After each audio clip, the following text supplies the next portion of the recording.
Hi everyone, good morning.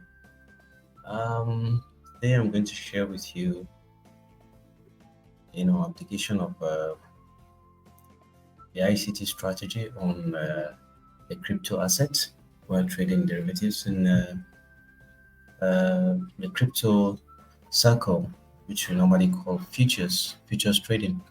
So first and first, we'll go to our crypto coin market cap to get the best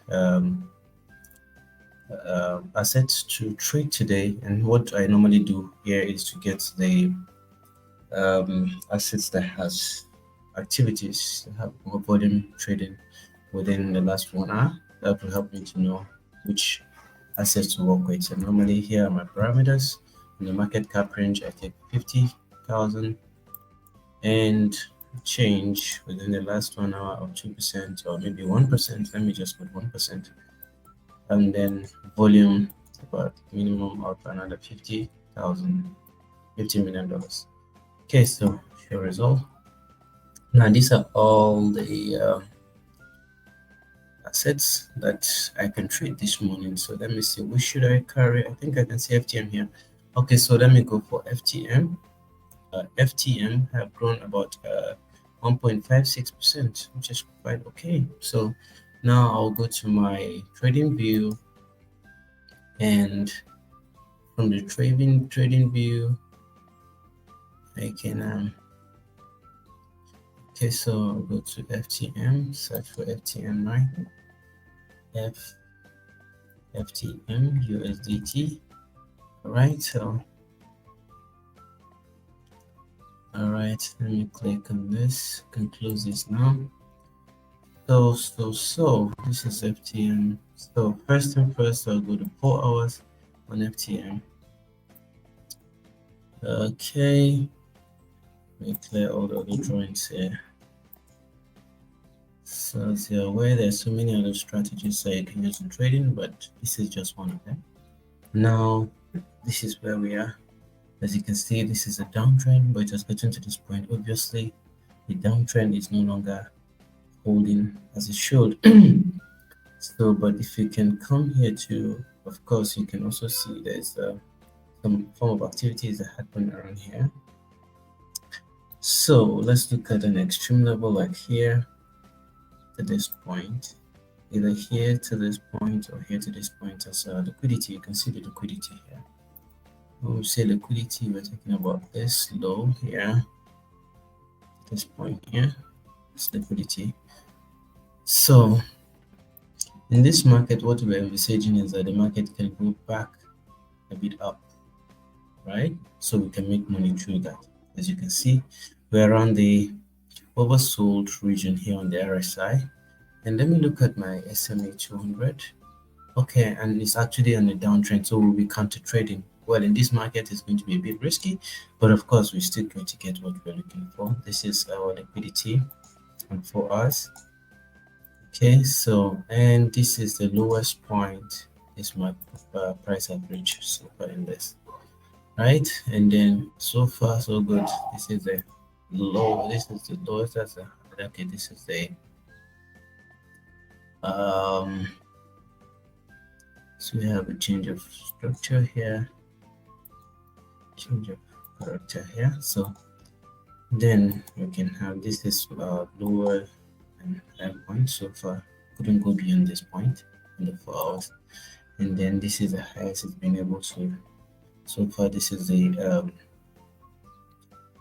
um, 4 hours change in character.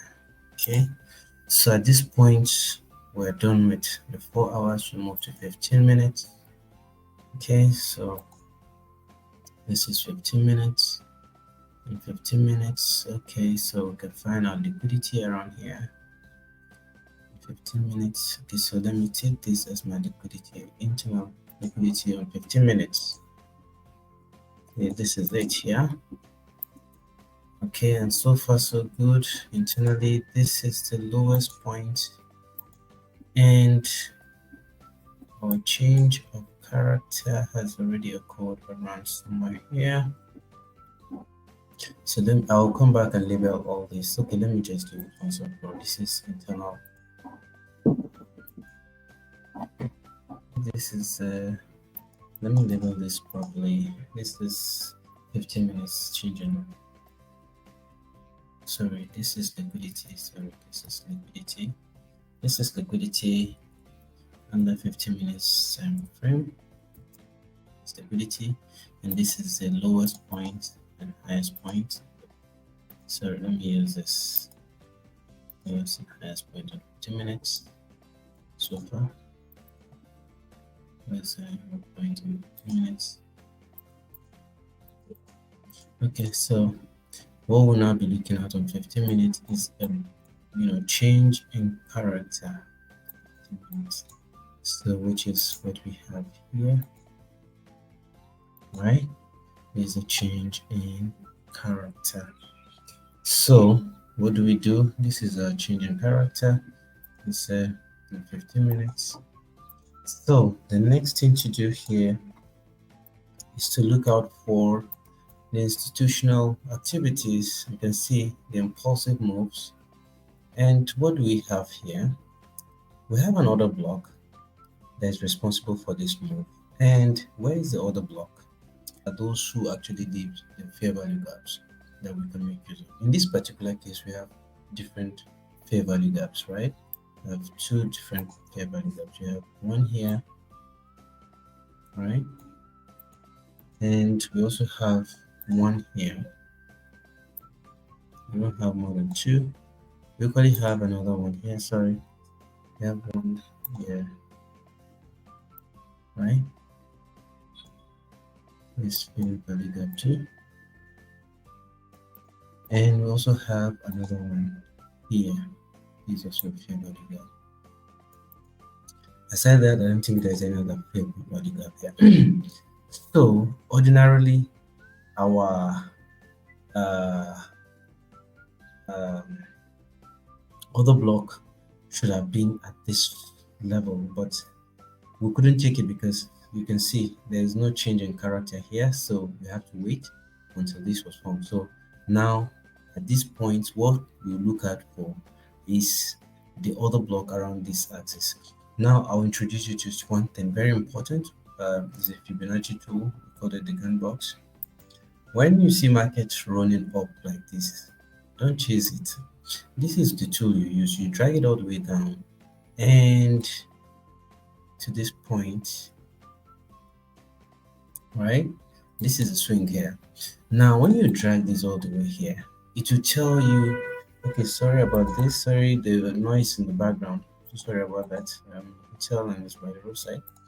So now this is what we refer to as a premium. On a trendy market going upward, this is a premium point. You can only sell there. And here is a discount point. So when the market, when price is running up like this, you don't have to chase it. Wait for it to still come back. So in this case, we cannot deal with anything that is above here because this is premium. We want the price to come down to this point before we can do something. Now, that is that for this. Okay. So in this case, you have a fair value gap. I think I'll prefer the last fair value gap, yeah? So which is this, automatically that makes this order block valid, right? So I'll take my order block from this. If you want to know more about order block, I think I'll do another video for order block so that you understand. This is my 15 minutes order block. Here's a fair value gap. Here's a fair value gap. 15 minutes fair value gap. Now there's also a problem somewhere because most likely also sometimes the market can also come to this point and just turn around from here. The price can come here and just turn around because of the existence of this mitigation block, right? So when this happens, because of this, price will not get to this point. But I don't think if we're going to have that in this case. But of course, if it happens, I'm just telling you so you know. It's possible because of this mitigation. I mean, this point here.